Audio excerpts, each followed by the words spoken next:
এখন থেকে আপনি হোয়াটসঅ্যাপে কাউকে কোনো ছবি অথবা ভিডিও পাঠালে সে অপর পাশ থেকে কিন্তু কোনো প্রকার স্ক্রিনশট কিন্তু নিতে পারবে না আপনার ওই ছবিগুলো। আপনি কিন্তু এটা অফ কিন্তু করতে পারবেন।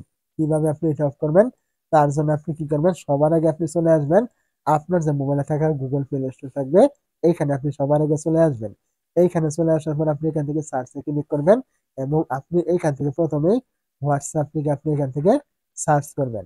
তো হোয়াটসঅ্যাপ থেকে সার্চ করলে এখান থেকে আপনার হোয়াটসঅ্যাপটি চলে আসবে এবং এখান থেকে যদি দেখতে পান ওপেন লেখার জায়গায় কোনো আপডেট লেখা শো করে, অবশ্যই এখান থেকে আপনি প্রথমেই আপডেটটা করে নেবেন এই ফিচারগুলো পাওয়ার জন্য।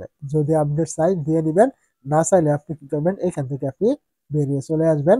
আপনার যে হোয়াটসঅ্যাপ থাকবে এখানে আপনি এই হোয়াটসঅ্যাপের ভিতরে আপনি চলে আসবেন।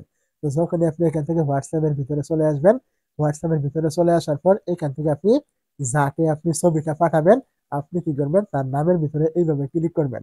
তার নামের ভিতরে ক্লিক করে দেওয়ার পর এইখান থেকে আপনি দেখতে পাবেন এই যে আপনার ক্যামেরা আইকন থাকবে, এইখানে মূলত আপনি ক্লিক করে ছবিটা তাকে পাঠাবেন। তো এইখানে ক্লিক করবেন। এই জায়গায় ক্লিক করে দেওয়ার পর এখান থেকে দেখতে পাবেন এই যে গ্যালারি অপশন থাকবে, আপনি এইখান থেকে গ্যালারি অপশনে ক্লিক করবেন। এখন আপনি যে ছবিটা এখান থেকে পাঠাবেন আপনি কি করবেন, ওই ছবির উপরে এইভাবে একটু ক্লিক করবেন। ছবির উপরে ক্লিক করে দেওয়ার পর এখান থেকে দেখতে পাবেন টিক মার্ক, এইখানে ক্লিক করবেন। টিক মার্কে ক্লিক করে দেওয়ার পর ছবিটা কিন্তু এখানে চলে আসবে।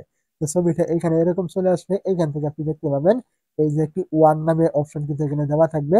আপনি কি করবেন, এইটার উপরে একটি ক্লিক করবেন। যখন আপনি এইটার উপরে ক্লিক করবেন এইখান থেকে আপনি দেখতে পাবেন এই যে ওকে অপশন রয়েছে, আপনি এখন এখান থেকে ওকেতে ক্লিক করবেন। তো ওকেতে ক্লিক করে দেওয়ার পর এখন যদি আপনি এখান থেকে এই ছবিটি এইখানে ক্লিক করে তাকে সেন্ড করে দেন, এই ছবিটি সে পাওয়ার সাথে সাথে কিন্তু একবার ক্লিক করে কিন্তু ছবিটি দেখতে পারবে। এরপর থেকে কিন্তু সে আর আপনার এই ছবিটি দেখতেও পারবে না, কোনো প্রকার ওই একবার যে দেখেছিল স্ক্রিনশটও করতে পারবে না, স্ক্রিন রেকর্ড করতে পারবে না এবং কি ডাউনলোড পর্যন্ত কিন্তু করতে পারবে না, কাউকে শেয়ারও কিন্তু করতে পারবে না। একবার দেখার পর সে যখন হোয়াটসঅ্যাপ থেকে বেরিয়ে চলে আসবে ওই সময় কিন্তু আপনার এই ছবিটি অটোমেটিক ভাবে কিন্তু রিমুভ কিন্তু হয়ে যাবে, সে কিন্তু আর দেখতে কিন্তু পারবে না।